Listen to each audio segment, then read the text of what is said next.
I had a game in Arizona where I came pretty close to throwing a no hitter, which would have been the first in Padres history. And it just all kind of worked out pretty crazy. The surgeon that did my TOS surgery was in attendance, and had him come down to the clubhouse afterwards.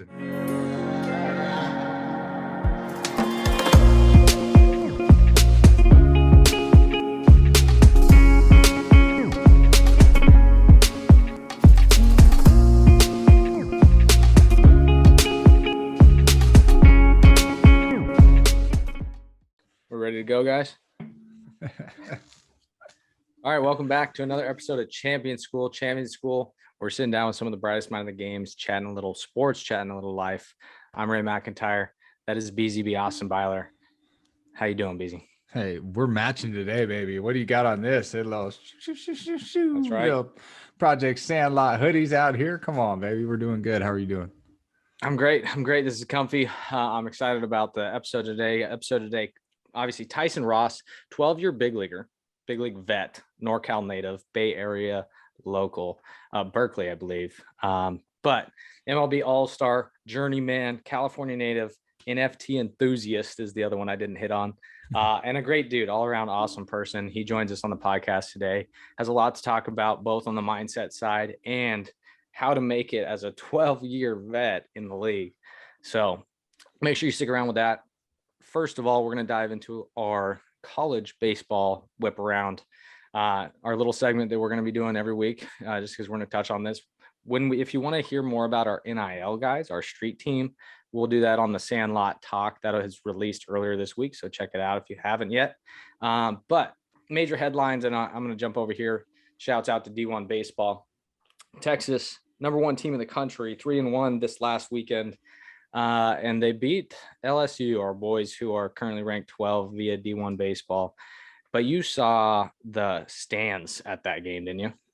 Insane. It was amazing. We don't even need Major League Baseball back with that environment. That's what I'm saying, man. And they're playing in Houston, I think is where that tournament was. The Shriners Classic is one of the best tournaments all year in terms of baseball.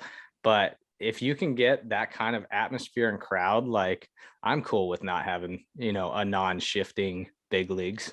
And no bunting. I heard you can't bunt now. They're banning bunting. I got Come on. Literally 5 minutes ago, it said ban MLB, PA, and MLB or whatever announced that. Yeah, let me read it off. That they announced that there's no, and maybe this, I hope this isn't wrong, but yeah, New York Porch Sports. Breaking, MLB and MLB PA agreed to ban on bunts in hopes of reaching younger audiences. No way. All right. Gut reaction right away. What do you got? Gut reaction. This is horrible. What are we doing, dude? 14-second pitch clock, which I can somewhat agree on, but more importantly, dude, I don't know about 14 seconds. That's a quick turnaround. I mean, we teach the 15-second funnel, and now that doesn't even fit into the 14 seconds. And so that's ridiculous. Then you go with the bunting. No bunting. You're telling me the reason why people aren't watching baseball is because of bunting? Nobody even bunts anyways. So why do you ban it, dude? And there's nothing better than a big lefty that just drops one down to beat the foreign shift now, right? But I don't know, man. I'm okay with banning the shift because I was a left-handed hitter and I hit a lot of balls into the shift. So that one's like, I can see that. But the automated strike zone, taking umpires out of the game, all this other stuff that they're trying to do, man, I just can't get behind it yet. I don't know. Maybe I'm wrong. Maybe I'm too old school on it, but it feels like it's taken the joy out of the game. And who doesn't want to see a game-ending squeeze or the pitcher who has to force to get the bunt down? And you actually got to practice getting a bunt down. Come on. It's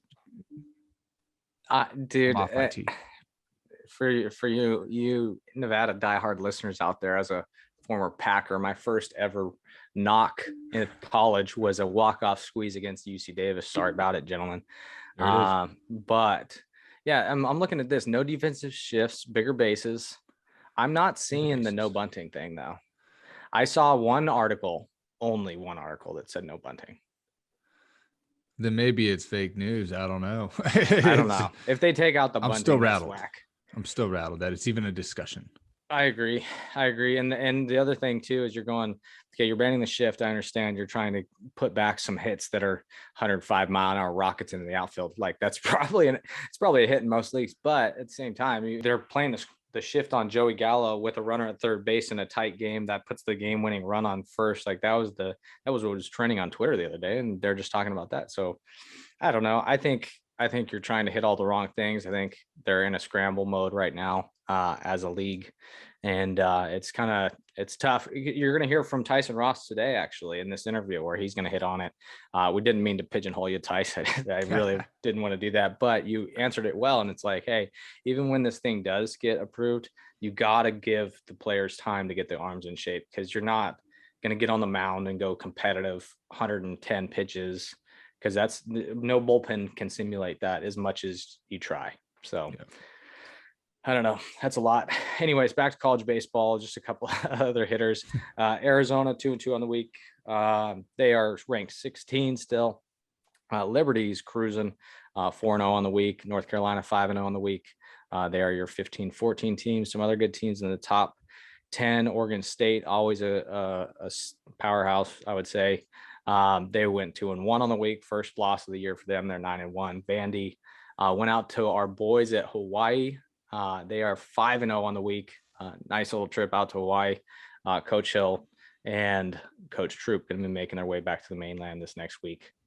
And that's about it in terms of overall college baseball news. Also, our boys over there in Georgia, Coach Strickland in the top 20, they're rolling as well. So, hey, I'm pulling for those guys. The MLU bump on Champion School is a real thing. We've talked about it. That's going to do it for our major headlines in college baseball. Let's get it on to the good news of the week.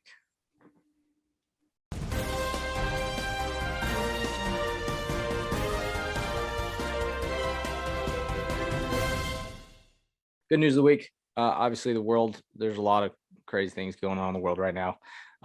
But some positive coming out of this whole situation. Airbnb is stepping up big time. They have set up 100,000 refugees from Ukraine with free housing via Airbnb. How wild is that? Incredible. And we're looking at that's amazing.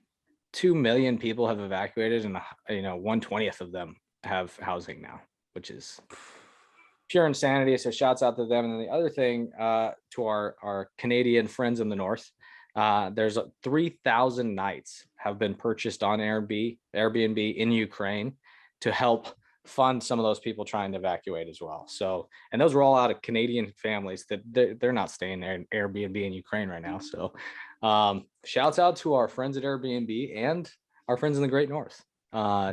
Jingles, big ups to Jingles. So that was our 2. Number 3, really cool article I'd read, and I want you to hear this. It's awesome. You know how we talked about, hey, we want to put up some kind of service to provide like a text service or, some positivity. Mm-hmm. So Westside Elementary in Healdsburg, California, Healdsburg Prune Packers, shouts out to Nick Viola, who just talked about them. They put together a hotline to share pep talks and pieces of advice. This is a free hotline via an elementary school. And I want to dial this and I think you're going to come out of this feeling better. So for those of you wondering, the number is 707-998-8410. You can call this, I would assume toll free anytime. I don't know really what that means. But... project by Westside School. Bienvenidos a Pep Talk, un proyecto creado por los estudiantes Spanish translation from the youngster. Para un mensaje feliz, presiona 5. Please listen to the following options for encouraging messages. If you're feeling mad, frustrated, or nervous, press 1. If you need words of encouragement and life advice, press 2. If you need a pep talk from kindergartners, press 3. What are you feeling? If you need to pep talk. I want to hear the pep talk. Let's see number 3. If you would like.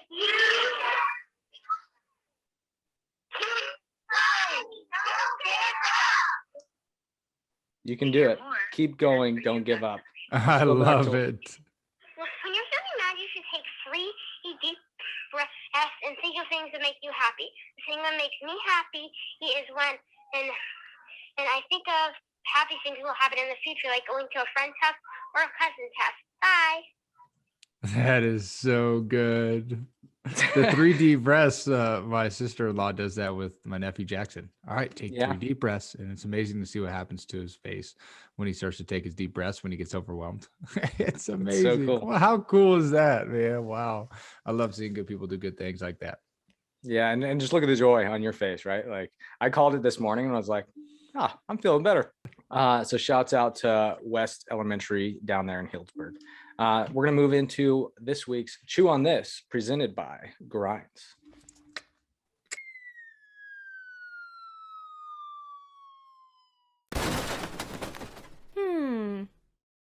Chew on this.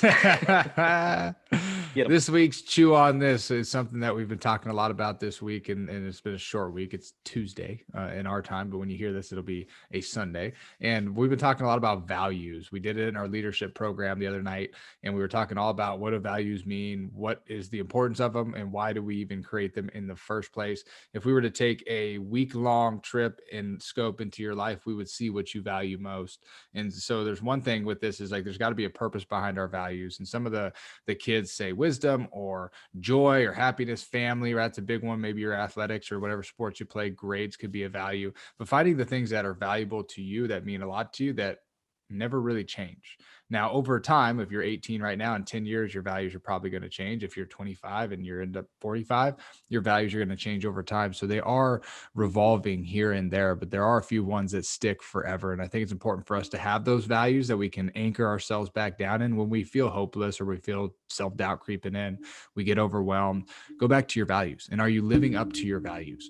Evaluate yourself off of your values. If mine's integrity, am I living through integrity? Yes, perfect. I'm doing a good job. No, then maybe I need to adjust. So our values tell us a lot about where we're going and the things that we're feeling, and they can allow us to have that firm foundation to get through any situation. So we've been doing a lot, something that is kind of good news of the week too, in a way.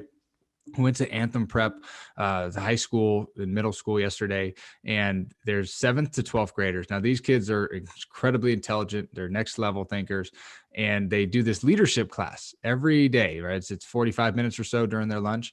And they just had a talk on values from a woman who does great stuff in the Valley a couple of weeks ago. And I mentioned values in the talk that I was giving. I said, it's kind of hard for a 7th grader or a 6th grader to know their values. Right? I just kind of said it.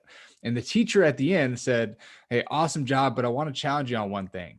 I want to see if a couple of our kids in here remember their values from the couple of weeks ago. Because I would say that they do know their values. And I'm like, what? Are you kidding me? This is next level. So he calls on 2 different people, a little girl, a little boy, both 7th graders. And they named off their values, all 4 or 5 values. The first girl's like wisdom, adventure, travel, like these types of things. I'm like, what? This is incredible. Awesome. So know your values, anchor yourself in your values. Those are not going to change. The results change, the outcomes change, the ways of life are going to happen. But if you have your values, you can get through any situation, even if it is really intense and difficult. What's a way for our listeners to go and kind of chart these out or find their values for themselves? There's some really good charts online that have a whole list of values. So if you want to do it as your family or maybe as a team, if you guys have a sports team, even just for yourself personally, there's a big old list. You just type in list of core values online.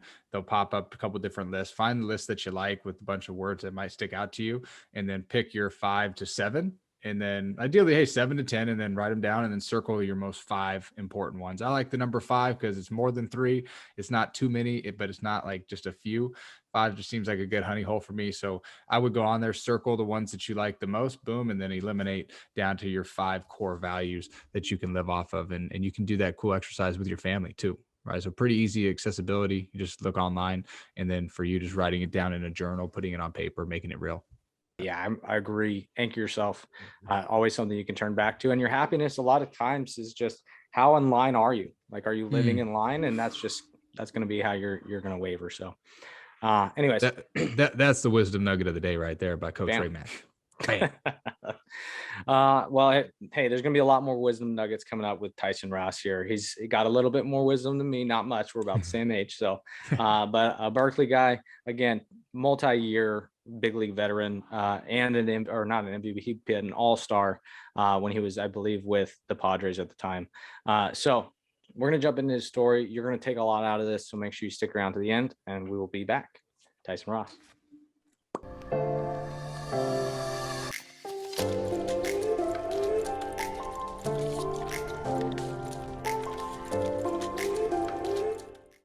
What's going on, everybody? Welcome back to another episode of Champion School. We got the whole squad in today. We got JP, we got Ray Mack, and a very special guest, Tyson Ross, former second-round draft pick. Played with a bunch of different teams, man. This dude's been all over the place. He's done a lot of really good things, but more importantly, off the field, has done a lot of great things for his community up there in the Bay Area. Tyson, how are you doing today, man? I'm doing great, man. Thanks for having me on. I appreciate it. Man, we're stoked to see you here. We've heard great things in the past, and then we've spoken with you a few times, and your character shines through, man. It's been amazing. And just how you're using your platform to do good for others and for your community is amazing. So we're super excited, man. But let's dive into your story, man. What really got you into baseball in the first place, and kind of take us through your journey through professional sports and how that's all kind of come about here the last 10, 15 years. Yeah. So baseball started early for me. I'm the oldest of three. I think I probably started playing t-ball when I was about 4 years old, and it was kind of a way of life. Like every weekend, the whole family was down at the baseball field. I played, my sister played, my brother played, and my mom and dad both coached. So all five Rosses were at the baseball field all day, every day, and it was a great childhood growing up in Oakland. Baseball was thriving back then, and it was just a lot of fun. Obviously, being from Oakland, man, how special was it to go play for the San Francisco Giants, living in the Bay Area, getting a little bit of time there? How awesome was that? You know what? That was cool. That was more recently. So that was 2020. And then with COVID, I actually opted out. So I didn't get to play that season, but I was excited just to put on, the uniform of a local Bay Area team again. I actually started my career with the A's. I was drafted, I stayed local a long time, as long as possible. So yeah. Grew up in Oakland, went to Bishop Woodhouse High School. Then I went to Cal Berkeley for 3 years, was drafted by the A's. I got lucky. I was right place, right time, doing the right thing, and flew through the minor league system. Spent about one full season in the minors before I made my debut in 2010 with the Oakland A's at home. So, the beginning part of my career was great because I was playing at home in a stadium. I went to, countless games too as a kid, for my hometown team. The results on the field weren't great, but I was young. I was learning. I kind of had to take my lumps and bruises to kind of figure out, what didn't work at that level, so that I could have future success down the line. That's huge. And Ray, I'll kick it off to you in a second, but talk through us, Tyson, too, with going in there, right? You speed through the minor leagues. I mean, you got through the minor leagues quicker than most people, and you get up into the big leagues, right? You're pitching for the hometown squad. You're in the Bay Area, right? It's probably a dream coming true for you. And then you have some speed bumps. Like, how important is that for not only a rookie, but for an athlete to go through and experience some of those failures early on? And what are some things that you might have learned from that experience that you went through there? Yeah, I mean, failure is part of the game. It's hard when you're young and talented. Sometimes that failure comes delayed, like it did for me. A lot of people, you get to college, you kind of hit a road bump. You're younger, facing some more experienced players at that age. I kind of got into college and kind of fit right in with what the older guys were doing. Same with getting into the minor leagues. So failure is going to come at whatever point it does in your career. You got to use it as a tool. Like that's a navigation saying, hey, this way that you're going, that's not working. You got to learn how to pivot and make an adjustment. And so I had the privilege of learning at the big league level, which, those lessons were hard fought because you can see every single mistake I made is on the back of a baseball card. It was on the highlights the next day of me giving up homers and things. But, that's what you want to learn is how to get the best out. And sometimes you got to learn how to fail first before you learn how to succeed. For you, your brother, Joe, right? What's the age gap there for you guys? He's 6 years younger. Okay. So you guys have a little bit of a gap. What was it like having both of you guys moving into the big league realm? And for your parents, especially watching this all kind of come to fruition? It's pretty crazy because of the big age gap, he was exposed to things at a much younger age than I was. So, me being the oldest, I got into high school. I didn't know what varsity baseball looked like. I got into college. I didn't know what Division I baseball looked like. But for Joe, he was just a kid. So he was watching his older brother, seeing this path lay out, thinking, oh yeah, that's just what you do. You play varsity, you go into college, and you're the Saturday guy, and then you move into the Friday slot. Like, he was hanging out. I was 18 in the dorms. He was 12 years old, hanging out in the dorms, playing video games, talking trash to D1 players, thinking it was just normal. By the time I was in the big leagues, he was like a sophomore, junior in high school, and hanging out in the tunnel and getting passes to games and pulling into the players lot. So, like the reality of what he saw as what was potentially possible was it was just laid out there for him. And he's like, oh yeah, like Tyson does it, I can do it. So for him, you know, he kind of had a roadmap and he had a belief that he could do it. Myself, I had to look to people I didn't know, but came from the same situation. So, you know, growing up, I looked up to, you know, Dontrell Willis, Jimmy Rollins, and CC Sabathia, because I was like, hey, those guys are from the Bay Area and they're doing what I want to do. So let me just, you know, hold on to watching their careers and believe that I can do it too, and just, you know, keep plugging away basically. And then my parents just love it. You know, they're sports fans the whole way. You know, they've gotten to go to so many cool things, All-Star games, World Series. And, you know, they love the game of baseball. They started their love when we were young, 4 years old, you know, with coaching, and then, you know, watching us go through high school, college, minor leagues, pro, you know, they're just enjoying it. I'm sure it's been a crazy ride for them and for your family as a whole. For you said obviously CC is one of those Bay guys, and he's another dude that's huge in the community and helping outside of baseball. I know King Griffey was one of those guys I think you faced early on in your career. Can you walk us through that? I know that's one of the highlights for me that I've read, that I was just like, I loved Griffey, and I'm sure you did too. Yeah, I mean, I'm 34. I think everyone around our age loves Griffey. Yeah. You know, growing up playing King Griffey Junior baseball, I had his cleats, I had his sneakers, I had everything. And yeah, in my debut, I was against the Mariners back in April of 2010. That was when he returned to them at the end of his career. And yeah, Griffey was actually my second major league strikeout. So I think I threw him a 3-2 sinker, and he swung and missed. And I think I was like, oh shit, like I can't believe that just happened, you know? Yeah, it's cool, especially when you get to play this game, you know, as long as I have, and some of your idols become your rivals on the field. It's a really special thing. And, you know, there's countless guys that I've looked up to growing up, and then either got to compete against or call teammates along the way. It's been really cool. That's awesome. JP, go ahead. Yeah, so I wanted to switch gears a little bit kind of to the human side of the game. And you were gracious enough to answer a few questions on finding your identity outside of the game. And that's something we touch on a lot at Major League University, is developing your foundation, developing routines to kind of help bring you back and pull you back from the game and find out like who you really are. And you talked a lot about how like traveling and going to museums were some of the passions that you really developed. How did those help you, finding those passions outside of the game, help you within the game? It was really about balance more than anything. Yeah.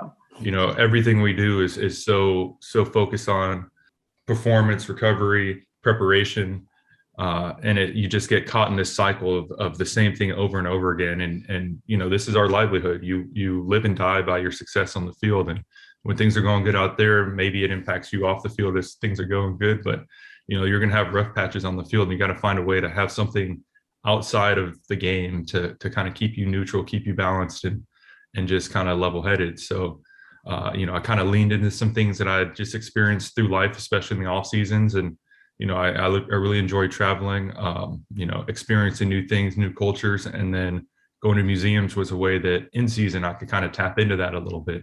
You know, I could walk into a museum in Philadelphia and it had nothing to do with baseball. I had a few hours to kill before the game. It was better than sitting in the room and watching Netflix and ordering room service. And, you know, I could be transported to another part of the world, looking at, you know, ancient armor from medieval times or something like that. And, you know, just really enjoy being present in that moment and engulfed in that atmosphere. And then, you know, remove myself from that, get on the bus, go to the ball yard, and, you know, get ready to play a game. So, you know, having that duality and that balance in life, I think, is important. And it's hard to find sometimes, because you get wrapped up in what you're doing in your career and, you know, what's going to happen ahead of you. You know, sometimes you just got to do things that bring you back to that present moment. Yeah, and I think we all go through that. Even in general, in the general population, we get wrapped up in our work and our performances and our daily jobs. We kind of take that to heart and think that represents who we are and things like that. Did you have a favorite museum that you went to? Oh man, there's a museum in Chicago that's right around the corner from the hotel. I think it's a contemporary art museum. And I've gone through there a few times, and they seem to change up their installations a little bit more quickly than the other ones. It's a smaller one, but it's really cool. I got to see some, I can't remember the Japanese artist's name. I think it's like Takashi Miyamoto, maybe, that did like the Kanye West Graduation album and Homecoming. And they actually had like a 4-foot statue of the Kanye bear. And then they had, you know, a bunch of different things that were different. And, and larger than life sculptures in a small museum like a block and a half from the hotel in Chicago. That was probably one of my favorites. That's so good. I love the experiences too. And you mentioned the balance part, obviously hard to find when you're on the road all the time and you're playing a ton of games, and the grind of the season, right? Mentally and physically takes a toll. You've played for a long time, right? You've had a lot of success throughout your career. You were quick up into the big leagues, right? You obviously had a lot of success in college as well. What does it take to sustain success at that high of a level? We see one of the key things that stuck out to me as a pitching coach with the Diamondbacks, and he always mentioned, he said, hey, it's one thing to get there. It's another thing to stay there. What does it take, from your opinion, from what you've seen over the last 10, 15 years, of like, what does it take for an athlete to stick in the major leagues and to stay around for a while? I think the biggest thing is the ability to adapt. I kind of found early on, after all my failures in Oakland, I kind of switched my mindset and had, in my phone, I had this app and then just the notes, and I was just, I call it Get Better Every Day. And every day I just kind of jot down like, hey, this is what I was working on. This is what I did to get better and better and better. And once I kind of switched my mindset to that, just to that growth mindset, the results didn't come immediately, but they were starting. I was trending in the right direction. So I think I started that in 2011, 2012. If you look at the back of a baseball card, you're like, whatever he did last year wasn't working because he was terrible. But I kind of set this foundation of like, hey, man, I'm just going to take one step forward every day and get better at something. And, whatever happens. And, once I kind of had that switch flip in my mind, I was taking steps that might not have been in the right direction, but once I found that right path, and I already had that routine of like, I'm getting better every single day. And then I found that right path. I just kept going and going and going. And I think that's what it takes, because, the game keeps evolving. Players keep getting better. They keep getting younger and stronger. So, you see these guys like Scherzer, the 37, 38 that are still doing it. He's not just like, I'm as good as I'm going to be. Like, he's out there working his butt off every day, trying to get better. And, the stories my brother has said about him, I'm like, yeah, that guy's getting after it every day, and he's trying to get better and better and better. And, the results are shown on the field. It's incredible to see that, especially guys at that age who are still that elite. And I mean, his stuff is disgusting. And obviously the competitiveness that he shows on the field is second to none. So seeing that and at a firsthand level, right, for you as well. And I love the switch though for you. It's like, hey man, I'm just going to keep getting better. Whatever I can control, I'm going to keep getting better and better and better, keep putting in the work. And at least we feel better about it. There's a great quote, Tony Robbins. I love listening to his stuff, and it says progress equals happiness. I think so many times we get stuck in the monotony or the results side. And for you, finding that progress daily, even throughout a long season like the MLB, is so important. What about now? What are you doing now to get back into it and to train? Like, what does an off-season training look like? So a lot of people are like, hey man, professional athletes, they play for 6, 7, 8 months out of the year, and then the next 4, they don't do anything. And it is totally not the case. You guys are grinding. You're working hard. You got the infrared in the back. I love it. What are some things that you're doing now? And maybe how has your training evolved over the last few years to put yourself in the best position to go out there and compete at a high level? These days, actually, luckily I was able to be successful in my career and be able to afford a house, here in California. And I've, the first thing we did, I think we had a kitchen table, and I built out my garage gym. So, we were sitting on the floor eating, and we didn't have chairs yet, but I was able to get up in the morning and work out and get what I needed done. And, like you were saying, a lot of our time in the off season is spent training. It's not sitting back by the pool, sipping on margaritas. And so, I've got a garage gym. I can get up at 7 a.m, roll out of bed looking crazy, and go down there and get it in. And, I probably train 4 to 5 days a week, currently in school too. So I got to wake up early, get my workouts in before school and before the kids are up. So, it's another thing, just trying to find that balance, make sure I get my work in, make sure I spend my family time. And then I'm also balancing, going back to school and trying to finish my degree at Cal right now. It's so awesome, man. Good for you too, going back, getting that degree, and you're doing it with trying to obviously play professional. That's a big part of it. Then you have kids right on top of that. You have a family, you have a house, right? There's a lot going on, man, which is a good thing, right? I think it's awesome. Ray, I'll kick it off to you. Yeah. What's it been like since how old are your kids, by the way? My oldest will be 3 in May, and then my youngest is almost 3 months. Jeez. And has that just completely changed like your outlook on everything, or like, like you said, balance, but like, how has that changed you attacking your day to day? You know what? I'm much more efficient with my time. I used to, waste time all the time doing who knows what, and now I'm like, okay, I got to get this in. These are the priorities for the day, and I gotta make sure I do this. And then if there's time at the end of the day, maybe I can hit some golf balls or something like that. But it's just kind of made me grow up a little bit, be a little bit more selfless with my time. Yeah. How was your golf game? It's terrible. I don't see it being good for at least I got probably 17 years and however many months till those kids are out of the house and I can focus on it. That's right. You've had so many big things come up in your career, right? You just so many high achievements. The All-Star game for me is one that I think sticks out clearly. But what's one thing you're most proud of that you've had happen in your career or even in life? That's a good question. I'd say probably that one of the biggest obstacles I had to overcome was coming back and having the season I had in 2018. I had a major injury in 2016. I worked really hard to get to that point where I was named opening day starter. I knew I was injured.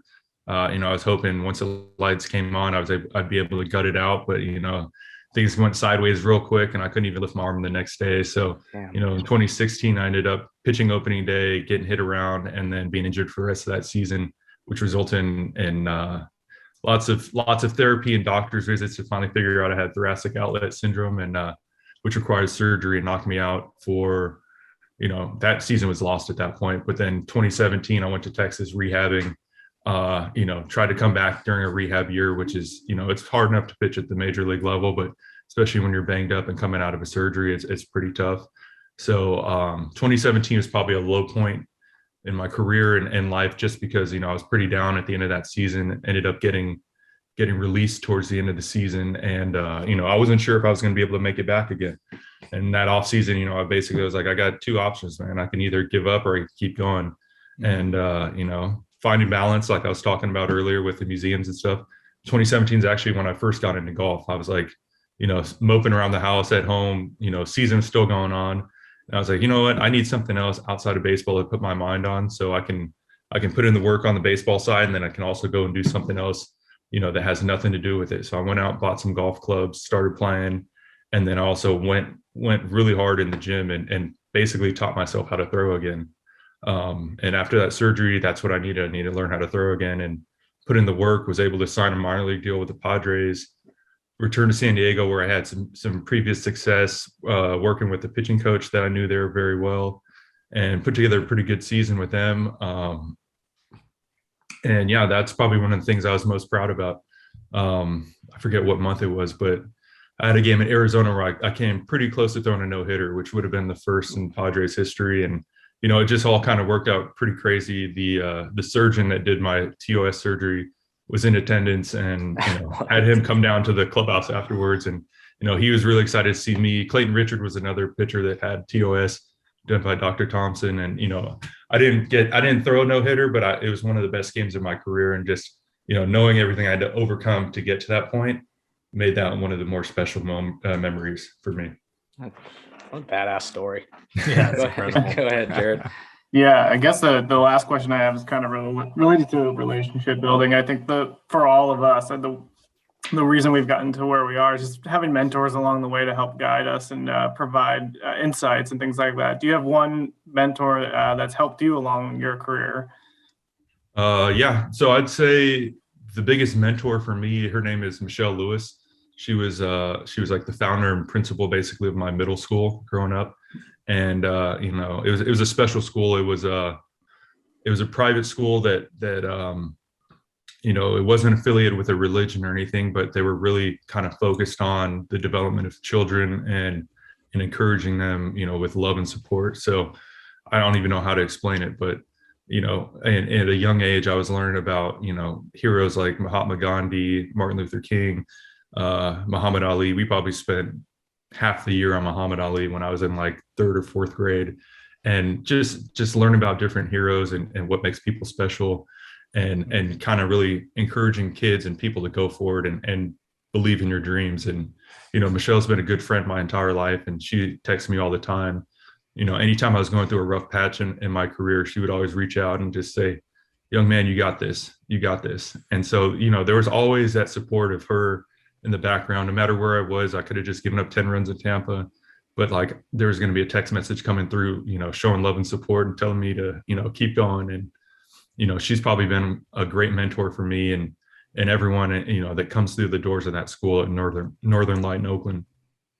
That's awesome. I mean, that's just a prime example of the people who are around you will love you no matter how you perform. So that's great. Yeah, that's incredible, man. And I love seeing and hearing different mentors too that have poured into our life, and it comes in all different fashions. I mean, friends, teachers, principals, coaches, right? Those play a big influence on our lives too. And to hear that, how the profound impact that's had, to learn it at a young age, I think there's got to be more of that happening in our world today, just giving kids outlets and those types of things. And that's where I kind of want to transition to your foundation.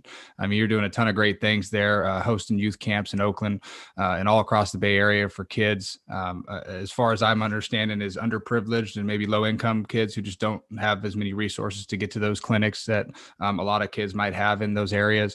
What has that meant to you? What are you guys doing with your foundation? What are some of the things that you guys do throughout the year? How can people get involved? How can they support? How can they just be a part of what you guys have going on there?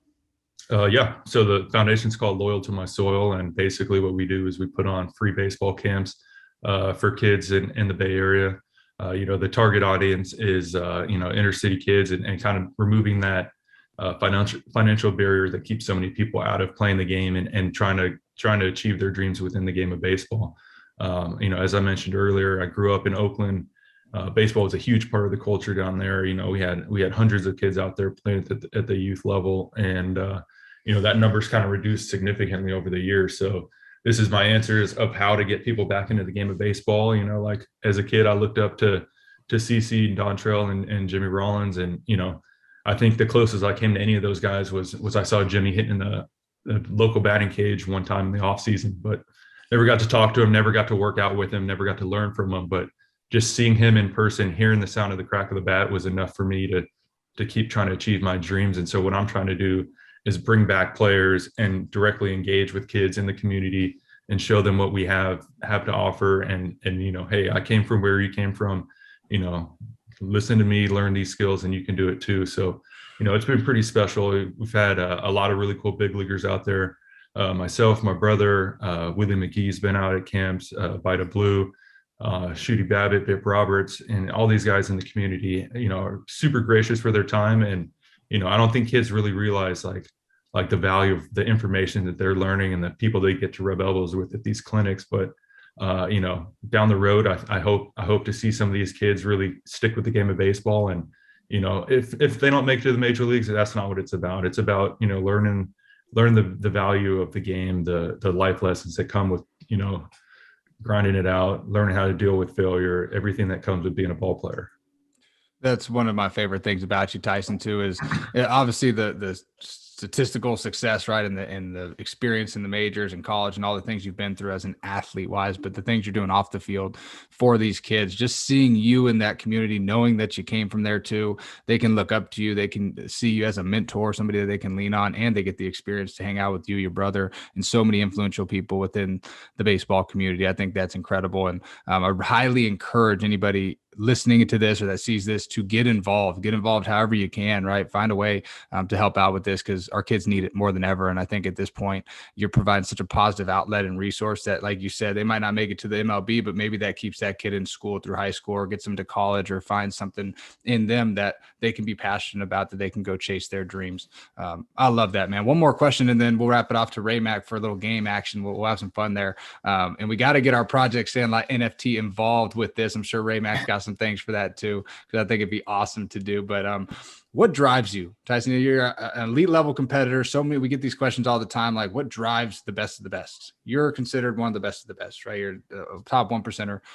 What drives you daily? What does like that work ethic look like? Like what is that thing that just pushes that passion button to the next level for you? It's just that, like, I'm looking in the background, it says follow your dreams. That's what started this all. As a kid, I love playing baseball. I love watching baseball. That was my dream, was to be a ball player. And along the way, I found success, and I knew at some point it was going to be over. And, early in my career, I had some failures and things like that. I just knew at the end of the day, like whenever this career was over, I wanted to be able to look myself in the mirror and say, I put everything into this that I have. and good, bad, or the other, I knew that's all I could control was my effort into it and the passion and drive. There's days where I wake up and I'm sick and I'm like, man, I'd love to just lay in bed and watch TV all day, but that's not going to get me better. So that's basically my driving force, is knowing at the end of this thing, I'm going to have to be able to look myself in the mirror and know that I put everything I have into it. And that's why I got the results that I got. And, once I had that mindset, that was part of that switch being flipped. And, I put the Xbox controller down and started like getting to work. And, that's, looking back, I've had ups and downs, but I am where I am today because I've had that mindset. Absolutely incredible, man. I appreciate you sharing that too. Ray Mac, I'll kick it off to you. Speaking of Xbox controllers, we have one of those as a category today. We have on it or off it as the game we play with our guests. All right. We're going to go through a list of 10 things. You're going to say you're either on it, you're for it, you're off it, it's not your thing, and then just a quick sentence as to why. Okay. We also threw a couple NFTs in here. Just, we know you're a fan, we know you're a supporter of Project Sandlot, so you got to tell us whether you're on it or off it with those two. Number 1, Disneyland. Off it. I hate lines. Way too many lines for me.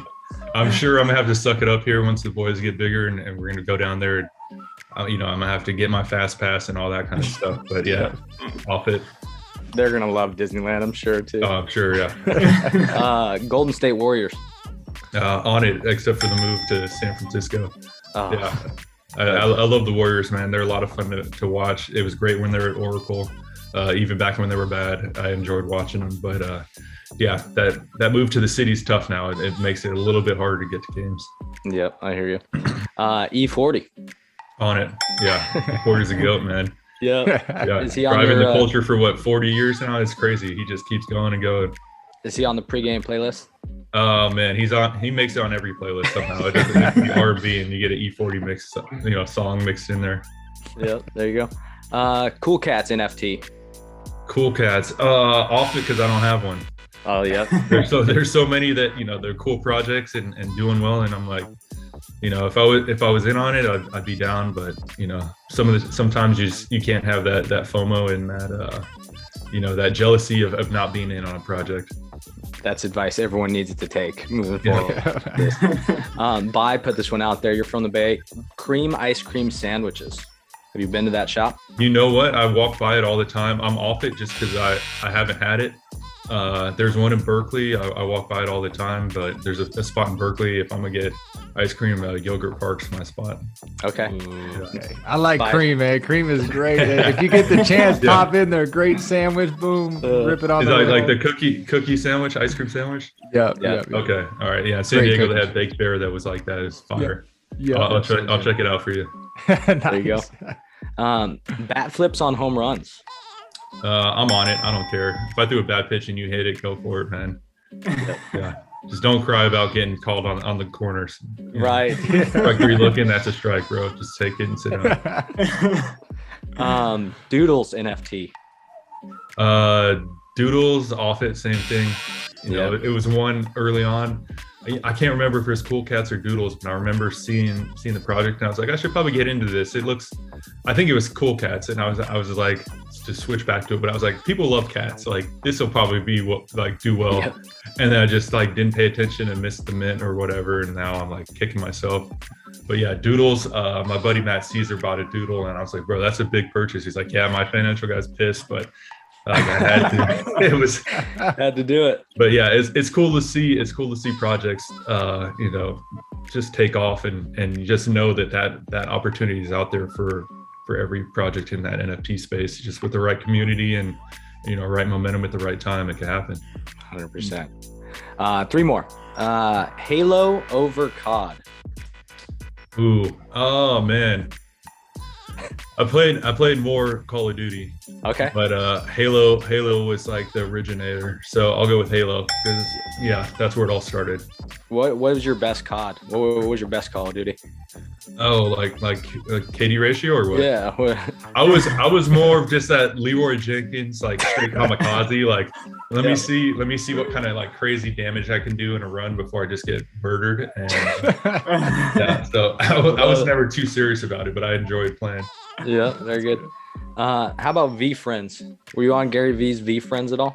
I am on it. I missed out on that one too. I was, probably a year and a half, 2 years ago, I had a buddy tell me about Gary Vee and like, hey, pay attention to this dude. Everything he does is smart.